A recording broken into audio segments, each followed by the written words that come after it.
Up next on the broadcast, North Korea turns up the heat on its rhetoric, threatening Seoul with unannounced attacks. U.S. defense officials express their concerns that a provocation may be imminent. U.S. financial markets remain calm after the U.S. Fed's announcement to start its bond tapering, as foreign investors actually increase their stakes in local firms. The ceiling of London's historic Apollo Theatre collapses on patrons during a performance, leading to over 70 injured audience members. Primetime News begins now.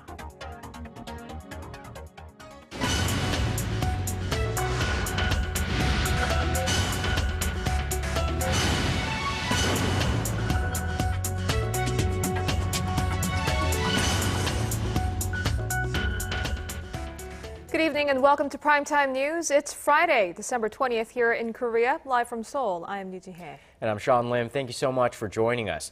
We begin with harsh rhetoric that came abruptly out of Pyongyang today. This time it threatened to launch an attack on Seoul without notice. In response, South Korea said it would sternly react to any provocations. Our Defense Ministry correspondent Han Da-eun has our top story.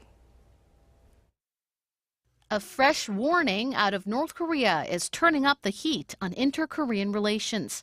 Seoul's defense ministry has confirmed that Pyongyang sent a threat to South Korea's presidential office of Cheongwade on Thursday through a joint military hotline at the West Sea. The message sent from the North's National Defense Commission says, quote, if South Korea continues provocative acts against the state's highest dignity, it will retaliate ruthlessly without a warning. The highest dignity refers to the state's leader, Kim Jong-un. South Korean conservative groups staged large street rallies in downtown Seoul on Tuesday, protesting North Korea's authoritarian rule and human rights abuses. The protests were held to mark the second anniversary of the death of former North Korean leader Kim Jong-il. In response to the threat, the South Korean government sent a warning back across the border, saying it would respond strongly to any provocation. Seoul's defense ministry had already strengthened its combat readiness earlier this month, following the execution of Kim Jong-un's uncle, Jang Song-taek. North Korea also lashed out against South Korean President Park Geun-hye on Friday through its state-run media. Taking note of the one-year anniversary of President Park's Election Day victory, a Korean Central News Agency article titled "Sweet Promises, Bitter Reality" strongly denounced President Park for not keeping her campaign pledges and said she would be, quote-unquote, strictly judged by history. The piece went on to call President Park an illegal president who's suppressing anyone who asks for democracy and justice. Han Da-eun, Arirang News. And South Korea has decided to step up efforts to better prepare for any possible scenario on the Korean peninsula. It has decided to set up a standing committee and a secretariat of the National Security Council to make security meetings more regular and the command structure more streamlined. Our presidential office correspondent Jin-ju has the details. With the security situation on the Korean peninsula becoming increasingly tense after the execution of Jang Song-taek, the Park administration has unveiled a new set of measures to strengthen the lineup of its National Security Office and the function of the National Security Council, or NSC. The government plans to revise the law to set up a standing committee and a secretariat of the NSC. National Security Chief Kim Jang-soo will head the committee, which will be in charge of reviewing the government's foreign affairs and security-related policies once every week and devising measures to counter any pending issues. NSC meetings will be convened anytime the president thinks it is necessary. The NSC Secretariat, meanwhile, will systematically support the preparations and management of NSC or working-level committee meetings. We aim to create a system in which we can more actively and efficiently respond to the rapidly changing situation on the Korean peninsula and in Northeast Asia by establishing a single-channel system for security-related meetings and a systematic decision-making process for security-related policies. There are new positions that will be created under the National Security Chief, First and Second Deputy Directors. The first deputy director will head the NSC Secretariat, and the current senior presidential secretary for Foreign Affairs and National Security will hold an additional position as the second deputy director. The Office of the International Cooperation Secretary under the National Security Office will be changed into the Office of Policy Management Secretary, and the Office of Security Strategy Secretary will be newly created to set up mid to long-term security plans. The Presidential Office of Cheongwon says that it will work with the National Assembly to first revise the law to create the Committee and Secretariat of the NSC, which are expected to boost the role of the National Security Office as the country's security control tower. Oh Jin-ju, Arirang News. Year in and year out, the United Nations passes a resolution condemning human rights abuses in North Korea and calling for change. Well, this year was no exception, especially with the execution of the second most powerful man in the North fresh in their minds. All right, Shin Se-min reports. The United Nations does not approve of the death penalty under any circumstances and is urging North Korea to release the tens of thousands of people who are being held as political prisoners. In a resolution adopted by consensus Wednesday, the UN General Assembly criticized the North Korean regime for its human rights abuses. It said Pyongyang is violating the civil, political, economic, and social rights of its people. This latest resolution follows the execution of Chang Song-taek earlier this month. The United Nations has taken a very clear position that under any circumstances, United Nations is opposed to the imposition of a death penalty.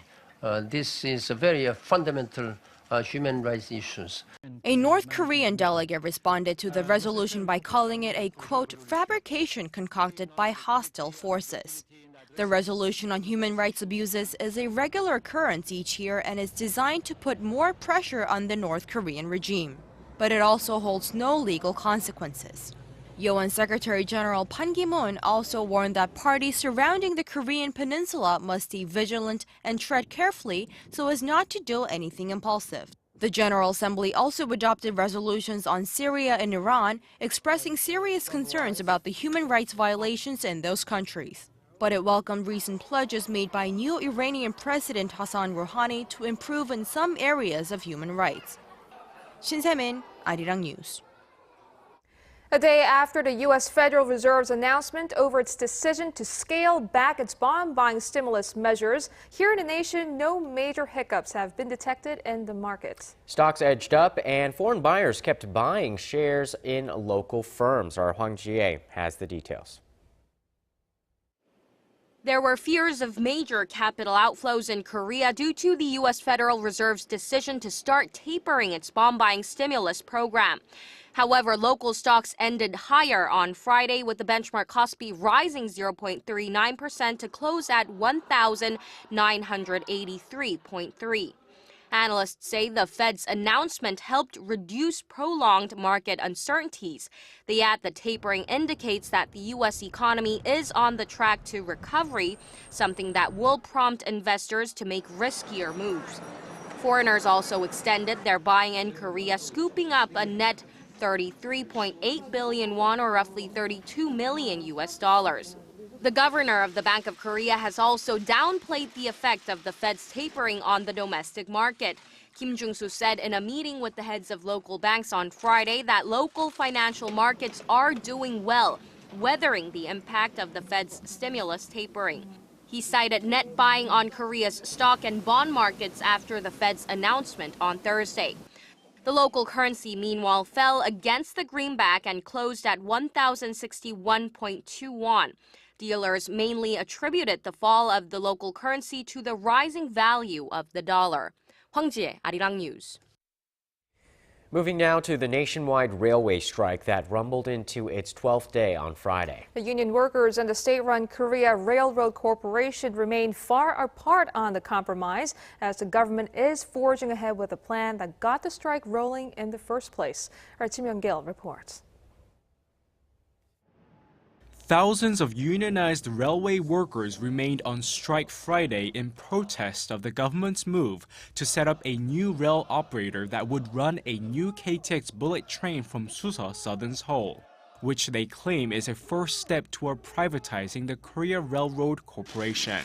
The Transport Ministry said Friday it will issue a license for the new rail service operator next week, backtracking slightly from an earlier plan to issue the license today. At the National Assembly on Friday, Finance Minister Hyun Oh-seok reiterated that setting up the Korail subsidiary unit was not aimed at privatization, but rather at improving services. The police, meanwhile, continued with its raids on the regional headquarters of Korea's Railway Workers Union on Friday, with court-issued warrants in hand, and arrested 2 of the 25 strike leaders. The walkout has crippled railway services nationwide, hitting cargo train services the hardest.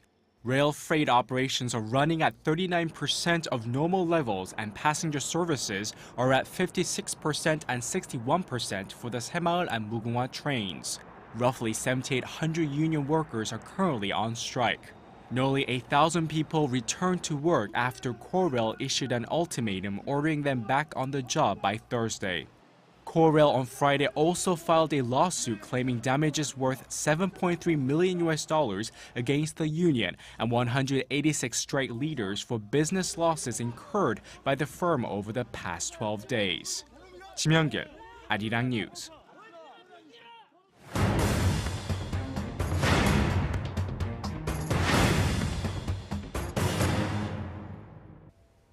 Earlier this week, the Supreme Court made a landmark ruling to include regular bonuses and allowances in normal wages. Now, while the decision was welcomed by labor groups who can now look forward to a rise in wages, the business community is concerned about extra labor expenses. For more on the conflicting views and the implications it could have on both labor and management, we bring in Dr. Song Se-ryun, professor of law at Kyunghee University. Thanks for joining us again. Good evening.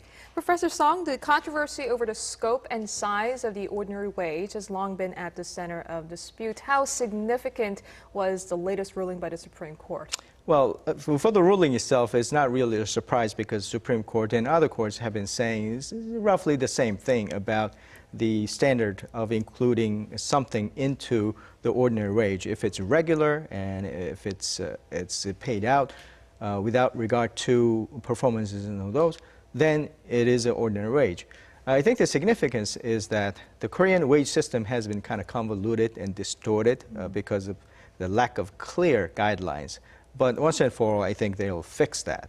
And this uncertainties that they're facing because of this, the massive lawsuits they were talking about, probably that aspect has been minimized at this point because people know that what the standard is. So although a lot of people say that there are remaining uncertainties that could spell a lot of lawsuits.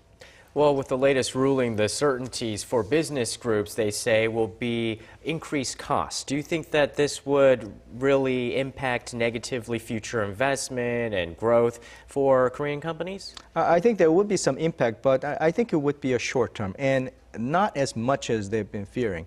They threw around the figures like $38 billion that would cost them. But if you look at it, 24 billion of them is about the lawsuits they might face and lose for the back pay for the past 3 years. The Supreme Court, in their, I guess, wisdom, kind of all but blocked that route. So although there are some controversies, probably businesses will not worry too much about that big chunk of money. Going forward, probably they'll fix the system and they'll adjust to the supplies and demands in the labor market. So long-term prospect, probably it's not much of a big impact. Now, there are also concerns that employees would enjoy a temporary and handsome wage increase, but not so much in the long run. What's your take on that? Probably the same reason, because the adjustment will be made from the business, and I suspect that the National Assembly might get together and do something about it because of this clear guidelines. Probably they'll look at who are more affected. We saw this kind of battle pitted against the big labor unions and the big businesses. But what's missing has been the small to mid-sized firms who might not have the collective bargaining arrangement, the evidences they might bring to fit into this ruling is kind of skimpy. So if you look at the uncertainties in terms of lawsuits, there are more you can find in a small to business sector. So I think the government has a role to kind of minimize that kind of uncertainties. So do you think there's anything more that the government can do to clarify some of these remaining issues that are unclear in the labor laws, or something that can create more of this win-win environment? And probably if you kind of step back a little, the whole thing about this labor and the ordinary wages and the battle between the two has to do with the labor market in Korea, the rigidity of it, and also the economic structure where most of the good jobs are on the big business side. And I think the job security issue is fueling this controversy, and it's also fueling the core rail issues and other labor-related issues. So ultimately, what government can do is deliver on the promises they talked about, the creative economy and growing the service sector and the small to mid-sized businesses, so that people were not so pinched about guarding their job that they have. All right. Thank you very much, Professor Song, for coming in today and for your insight tonight. Thank you. Before your day ends and another begins, get the latest news live from Seoul. Residents whose features restrictions is on the rise. closing ceremony.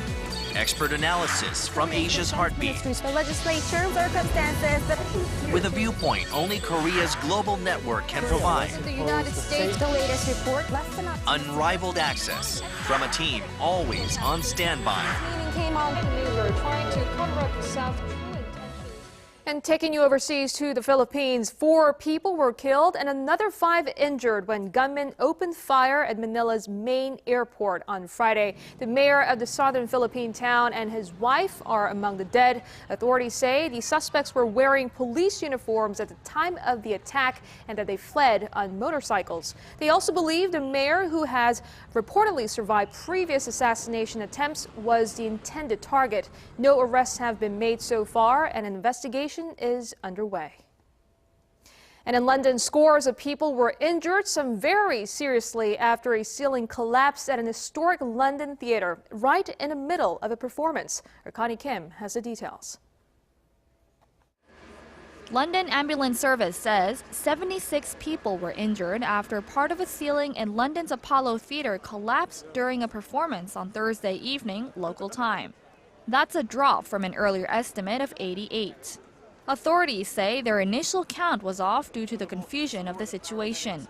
Many of the wounded were transported in 3 double-decker buses to a nearby hospital for treatment. Authorities say that while several people were very badly hurt, no one had suffered life-threatening injuries. The collapse occurred at around 8:15 p.m. local time when over 700 people were watching a performance of the curious incident of the dog in the nighttime. Coming a week before Christmas, the Apollo Theatre, like many others in London, was packed to the brim with theatergoers. Witnesses say they heard a strange crackling noise before the collapse, but thought it was part of the show. We just thought it was sound effects of the theatre, and then of the and then we just looked up and the whole ceiling, it was like slow motion, it just kind of came down. Shaftesbury Avenue, where the Apollo is located, remains cordoned off by the authorities.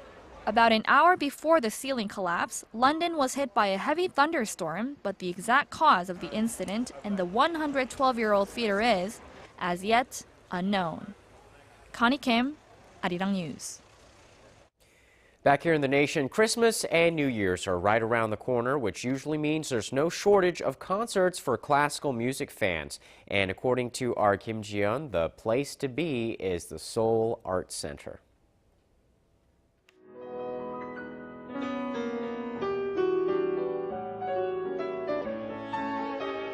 Korea's all-time favorite New Age pianist Yuki Kuramoto and violinist Richard Youngjae O'Neill will be celebrating Christmas in Seoul together with a concert performance. They'll be playing some of Yuki Kuramoto's most popular pieces, such as Lake Louise and the famous Waldjoy Fool, the Skater's Waltz Opus 183. The Christmas gift this year to me will be that he's arranged some new works for piano and viola. So that's a wonderful, I can't think of a nicer gift for me as a musician to get some sort of new, beautiful repertoire by such a master. The Seoul Philharmonic Orchestra, which holds one of the most popular end-of-the-year concerts in Korea, and conductor Chung Myung-hoon will feature Beethoven's Last Symphony No. 9 choral and other musical pieces in collaboration with soprano Kathleen Kim and tenor Alfred Kim, both from the New York-based Metropolitan Opera. Other world-renowned music stars such as soprano Im Sun-hae and violinist Clara Jumi-kang will perform at the Gangnam Symphony Orchestra New Year's concert at the Seoul Arts Center on January 17th. Kim Ji-yeon, Arirang News.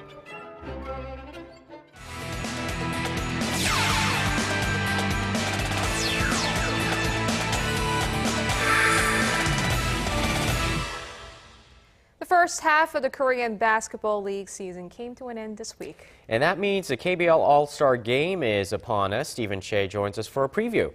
Hey guys, it's been an incredible first half for the KBL with the SK Knights and Mobis Phoebus going into the break tied for first. But now it's time for what the fans have been waiting for, the All-Star Game. It will be the Magic versus the Dream meeting on the hard court. The top fan vote getters were Mobis' Yang Dong-gun for the Dream and KCC Aegis rookie Kim Min-gu for the Magic. All-Star Weekend will also have a three-point contest, dunk contest, a rookie college game, and other exciting activities as well.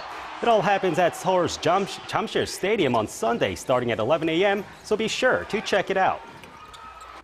Now moving on, the Korea Baseball Organization has tentatively decided to get rid of the salary cap on foreign players after the rule's effectiveness came into question.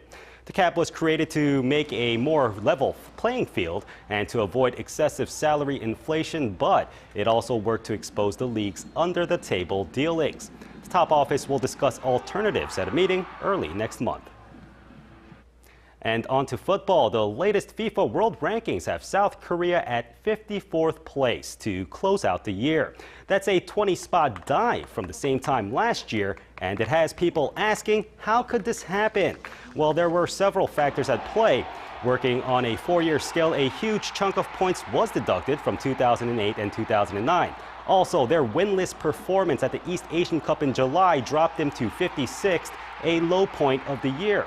Meanwhile, fellow AFC members Iran and Japan rank above Korea at 33rd and 47th, respectively.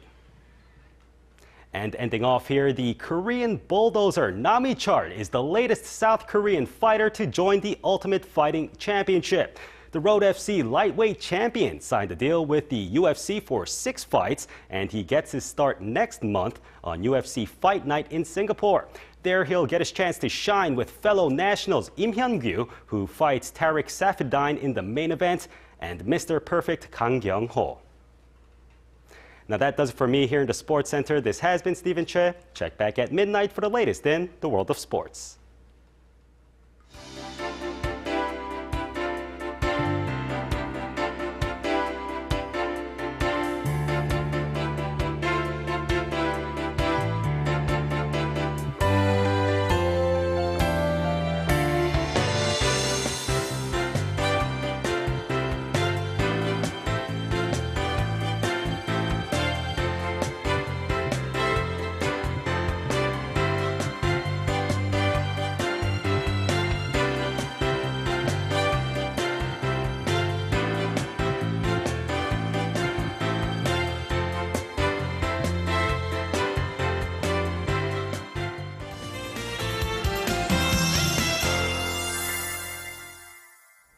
The air was filled with fine dust from China here in Seoul today. For details, let's go over to our Kim Bo-kyung at the Weather Center. Bo-kyung, what's the latest?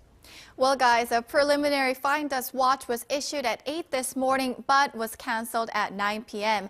Now, the cold, strong winds make it feel colder than the numbers. In fact, Gyeonggi-do province is under a cold wave watch, and it looks like things will stay that way through tomorrow. Nonetheless, we will get back to seasonal averages starting Sunday afternoon.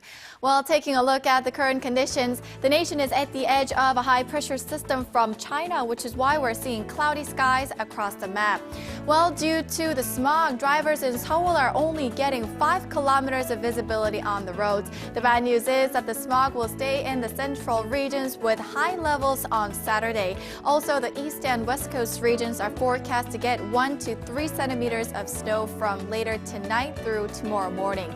Taking a look at tomorrow's numbers, Seoul's morning low remains the same as today at -7, but afternoon high jumps to 2. Meanwhile, Daegu and Gwangju peak at 6 and 5 degrees respectively. Moving on to other regions, snow showers are forecast overnight in Jeju with a daytime high of 7. All the while, Dokdo and Mount Kumgang top out at 5 and -3 degrees respectively. Well, hope you have a wonderful Friday night, and I'll be back with more updates after midnight.